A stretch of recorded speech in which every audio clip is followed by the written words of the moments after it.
Welcome to our channel. Before we get started, please consider liking and subscribing so we can bring more stories like this to you. I never thought I'd live in a place with an HOA, let alone one run by a person who seemed determined to make my life miserable. When my husband and I first toured the neighborhood, the winding streets, well-kept flowerbeds, and quiet cul-de-sacs felt like a dream. We were eager to settle down, especially after years of apartment living in the city. The houses all looked a bit uniform, but that was part of the charm, or so we thought. We met a few neighbors who seemed pleasant enough, but the real introduction to the community came a few days after move-in, when Karen, the HOA president, showed up on our porch with a clipboard and a tight smile. Karen was polite on the surface. She gave us a dossier of neighborhood bylaws, recycling schedules, and trash bin rules. But I noticed how her eyes flickered from our shoes inside the front door, over to the boxes scattered around the living room. She lingered on the fact that our welcome mat was not quite to regulation size, even though it was a standard doormat from a big box store. My first inkling that things might get complicated was her comment about how crucial it was for everyone to maintain the right look. I thought she was just being thorough. I couldn't have guessed how far her obsessiveness extended. A couple of weeks went by peacefully enough. We unpacked, started minor renovations, and set up a small home office in our basement. The plan was for me to work freelance from there, and it didn't seem like anything that would cause trouble. I didn't anticipate needing an HOA's approval to paint my office walls or hang curtains. But when Karen noticed a painter's van in our driveway, she marched right up to me as I was bringing in groceries. "Are you repainting the exterior?" she demanded. I explained, politely, that we were just painting one of the downstairs rooms. Her demeanor shifted to forced casualness, but her pointed stare let me know she wasn't happy. She asked me to fill out a change request form, even though it wasn't in the bylaws. I checked. It felt petty, but I complied, wanting to keep the peace. Strange notes started appearing in our mailbox. No, not about the mailbox itself, but typed out letters slipped inside, reminding us that we had to respect the visual integrity of the neighborhood. I shrugged them off as bureaucratic nonsense. Most HOAs were like that, right? My husband teased me about reading too many internet horror stories about controlling HOAs. "Karen's probably just meticulous," he said. "Once she sees we're not messing up the community, she'll back off." He was wrong. About a month after we settled in, we noticed something bizarre happening with our security camera footage. On 2 separate mornings, the motion detector pinged me around 3 a.m., which was strange because we live on a quiet street with no foot traffic at that hour. Each time, I'd check the recording and see a dark figure pacing along the edge of our property, occasionally flashing a small beam of light, like they were checking something at the side of the house. I froze when I realized, on the second video, the figure's silhouette and gait reminded me of Karen. Or maybe it was just my paranoia. She was tall, sure, but I couldn't confirm it was her. Yet, who else would be skulking around, shining a flashlight onto my siding at 3 a.m.? I showed the footage to my husband, who suggested we wait and see if it happened again before sounding the alarm. But I couldn't let it go. I decided to discreetly install 2 additional cameras, one near the driveway and another overlooking the backyard gate. I didn't want to accuse Karen of trespassing without proof, but I needed to know what was going on. Installing the additional cameras was easy enough, but I made a mistake. I put them up during daylight hours, and by the time I finished adjusting the second one, Karen was marching across our front yard, her face set in a stern mask. She introduced herself again, like I could possibly forget who she was, and pointedly asked if I had filed a form for my new external fixtures. She explained that any addition to the exterior, even cameras, required approval from the HOA board. I told her that a personal security camera, on my property, shouldn't need approval. She stiffened, her lips parting in a condescending smirk. "We just have a process, dear," she said, a tinge of ice in her voice. "We want to preserve the look and the safety of the neighborhood. People often get jumpy if they see cameras everywhere." I wanted to retort that perhaps they should be jumpy if they were doing something shady in the middle of the night, but I held my tongue. Within a week, I received a formal letter from the HOA stating that I was in violation of the association's guidelines. It demanded the immediate removal of the newly installed cameras until further notice. I was outraged. It didn't make sense. Cameras are for safety, not some aesthetic choice that needs to be regulated like paint color. Yet Karen was threatening to fine me $250 per week if I didn't comply. It was starting to feel like a bizarre power play, and I didn't know how far she was willing to go. I tried to be reasonable. I combed through the HOA bylaws, looking for any mention of security cameras. All I found was a vague clause referring to exterior enhancements that might disrupt a neighbor's privacy. But the text didn't explicitly ban cameras, nor did it specify that homeowners had to remove them once installed. Still, Karen's letter was quite explicit about fines and consequences. She claimed that at least one neighbor had complained, though she never provided details. At first, I thought maybe I could talk this out. I decided to attend the next HOA meeting, which took place in the community center 2 blocks away. My husband tagged along, hoping to keep me calm if things got heated. When we arrived, the small hall was packed with neighbors sitting at metal folding chairs, politely sipping coffee. Karen sat at the front, flanked by 2 other board members who, as far as I could tell, were there for show. Every time Karen spoke, they nodded along in agreement, not bothering to question a single thing she said. "Good evening, everyone," Karen began, scanning the room before landing her gaze on me. "I'd like to address some ongoing concerns about unauthorized modifications to certain homes, specifically cameras that may infringe on the privacy of our community members."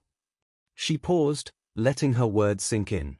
A few heads turned to glance in my direction. I felt my cheeks flush. I raised my hand to speak, but she waved me down. "We will have an open forum at the end," she insisted. "Before that, we need to discuss the guidelines for seeking approval for any external alterations." She launched into a lecture on how the HOA's architectural committee must be consulted for everything from landscaping to fence painting.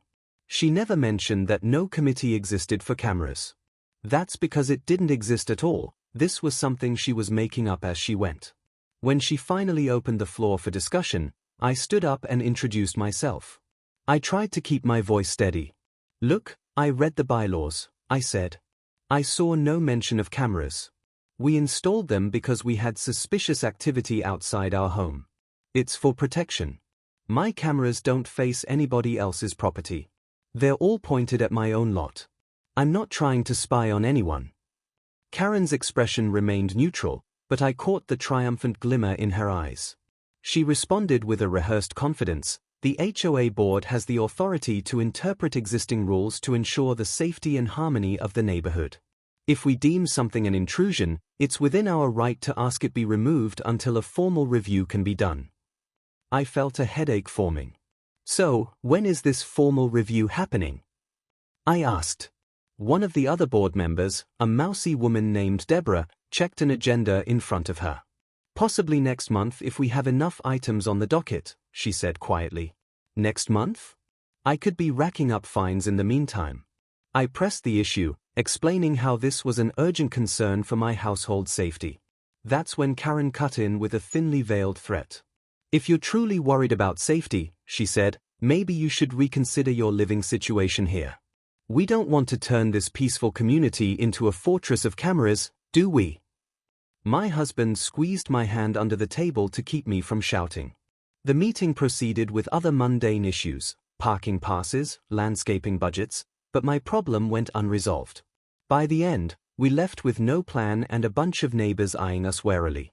Karen, satisfied with the spectacle, gave me a cold smile as we headed out the door. Later that night, I couldn't sleep.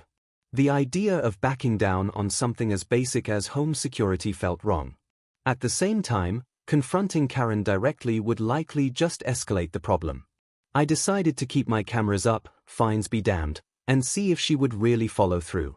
After all, sometimes HOAs threaten you on paper but rarely take the next step. That weekend, I discovered just how far Karen was willing to go. My husband and I had gone to a farmer's market in the next town over. When we returned, we noticed bits of plastic scattered on our driveway. It took a moment for me to process that these shards were the remnants of one of my camera housings. The camera itself dangled by the wiring, battered and useless. My heart pounded.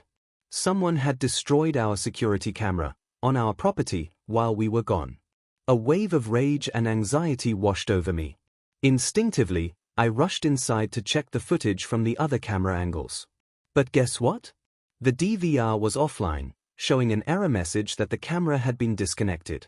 Whoever did this must have known what they were doing. They'd clipped the cables so it wouldn't record the act.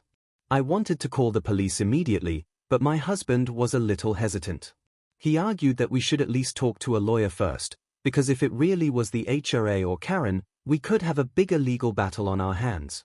I felt torn. This was vandalism, and if you ask me, that's grounds enough to involve law enforcement. But I also worried about whether the HOA might spin it as me fabricating the whole thing. We decided to call the police anyway.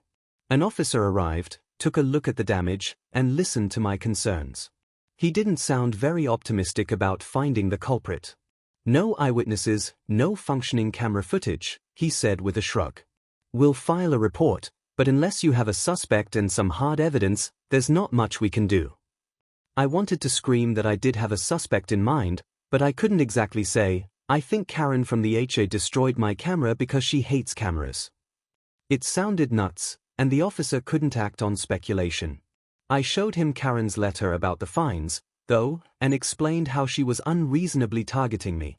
He made a note of it but reminded me that an HOA dispute was typically civil, not criminal, unless I had proof linking her to the act of vandalism. By the time he left, I felt defeated. The camera fiasco wasn't just about money or rules. It felt like an invasion. Someone had come onto our property and destroyed our stuff to intimidate us. I wasn't sure how far it would go, but I had a bad feeling we weren't anywhere near the end of this. In the days that followed, I began to notice a strange shift in some neighbors' behavior. A couple I'd chatted with during our initial move-in suddenly seemed distant, offering tight smiles but hurrying back inside if I approached to say hello. One morning, a neighbor who lived diagonally across from us pointedly turned his back when I waved from my porch. It was as if Karen had started whispering rumors behind the scenes, painting us as troublemakers or paranoid residents who wanted to turn the neighborhood into a surveillance zone. I knew from reading countless online accounts that some HOA boards could be relentless. Still, it's one thing to read about it, and another to live it. The creeping sense of isolation got to me. At that point, my fight-or-flight instincts kicked in. Leaving the community so soon would mean uprooting our life again, selling the house, moving somewhere else. We'd lose thousands of dollars, not to mention all the stress of relocation. On the other hand, staying meant more confrontations with Karen. I decided I wasn't about to be bullied out of our own home. So, I took the step my husband and I had been dancing around. I met with an attorney who specialized in homeowner association disputes. She was a sharp-eyed woman named Marsha who listened carefully to my story. She asked for copies of our HOA bylaws, the letters from Karen, the vandalism report, and any evidence of the destroyed camera. After reviewing everything, Marsha proposed a plan. We'd send a cease and desist letter to Karen and the board, demanding that they stop harassing us and refrain from further destruction of our property. If the harassment continued, we'd consider legal action, potentially in small claims court for the cost of the camera, plus any fines we incurred unjustly. I felt a surge of relief just knowing someone was in my corner. We sent the letter by certified mail, ensuring there was a record of receipt. The next HOA meeting wasn't for another 2 weeks, so we waited for a response. Unsurprisingly, Karen didn't reach out with an olive branch or an apology. Instead, she ratcheted up her intimidation tactics. One afternoon, I stepped outside to water the flowers, and found a bright orange notice taped to my front door. It read, "This property is in violation of multiple HOA rules. Daily fines will now be assessed." At the bottom, in neat handwriting, was Karen's signature. She hadn't even bothered with the typical typed, official letterhead. It was so blatant that it felt like a taunt. I tore the notice down and fumed. I called Marsha to update her. She calmly told me to document everything, take photographs of the notice, note the date, and keep it. That night, I decided to talk to a neighbor who I'd seen having brunch with Karen a few times. He seemed friendly enough in the beginning, and I hoped maybe he'd know what was going on behind the scenes. When I approached him, he looked tense, glancing over my shoulder as though checking if Karen might be watching. Finally, he murmured that Karen had been calling a special meeting with a few neighbors, claiming that my husband and I were installing spy technology to gather footage of them without consent. She alleged we planned to take the HOA to the cleaners with a lawsuit. My jaw dropped. "This is insane," I told him, struggling to keep my voice even. "We just want a camera for our own property. That's it." He sighed and glanced at the ground. "Look, I get it," he said, almost apologetic. "But Karen's been running this place for 8 years. She's got a lot of influence, and people don't want to cross her." That's when it hit me, she thrived on fear. She was an HOA dictator, and no one dared stand up to her. That also explained the sudden coldness from our other neighbors. After hearing this, I doubled down. I set up an official consultation with Marcia to prepare for a potential court case. The next day, we filed a complaint in small claims court for the cost of replacing the vandalized camera, as well as damages related to the relentless harassment. The logic was that the HOA had singled us out, used intimidation tactics, and indirectly, or possibly directly, contributed to the vandalism. Even if Karen herself didn't smash the camera, her vendetta made it happen. We finally got our day in court a few weeks later. It wasn't a grand courtroom drama, just a small, nondescript chamber with a judge who looked exhausted from dealing with property disputes. Karen showed up in a business suit, armed with a folder stuffed full of documents. I half expected her to produce some twisted narrative that we were the ones in violation of the rules. And sure enough, she insisted we had an illicit camera network that was terrifying the neighbors. She also claimed that the bylaw about exterior enhancements gave her the right to prohibit anything visible from the street. I had to bite my tongue to keep from laughing in disbelief. Our attorney carefully and calmly laid out the evidence, the lack of explicit prohibition on security cameras in the bylaws, the timeline of Karen's harassment, the suspicious destruction of our camera, and the inflated fines she tried to levy without a proper board vote. We argued that Karen was abusing her authority and had created a hostile living environment. To my surprise, the judge seemed to take our side, especially once Marcia presented the cease and desist letter and pointed out that Karen's subsequent notice showed clear retaliation. While the judge didn't have the power to strip Karen of her HOA presidency, he did issue an order for the HOA to halt any fines against us until a proper resolution could be reached and to reimburse us for the damaged camera. He also admonished Karen, warning that further harassment or destruction of our property could result in more severe legal consequences. Walking out of that courtroom felt like a weight had lifted off my shoulders. We hadn't toppled the entire HOA regime, but we'd sent a strong message: we weren't going to be pushed around. The next HOA meeting was noticeably more subdued. Karen still held her post at the front, but she was less eager to single me out, and she was careful to phrase every rule and regulation exactly by the book. A few neighbors even approached me privately to say they were glad someone finally stood up to her. In the end, we stayed in the neighborhood. There were no further midnight prowlers, and we replaced our cameras with updated ones that streamed footage directly to the cloud, just in case. While Karen remained president of the HOA, she seemed to keep her distance from us after the court's warning. We weren't best friends with the neighbors, but at least the intimidation and nasty notes stopped.